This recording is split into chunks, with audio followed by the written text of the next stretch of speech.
এবং কষ্টের সাথে রয়েছে সুযোগ আর সুবিধা, আর অসচ্ছলতার সাথে রয়েছে উদার সচ্ছলতা। জোরে কোন সুবহানাল্লাহ।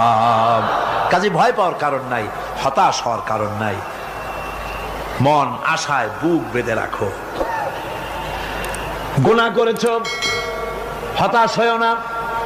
যুবকদের গুনাহ করা স্বাভাবিক।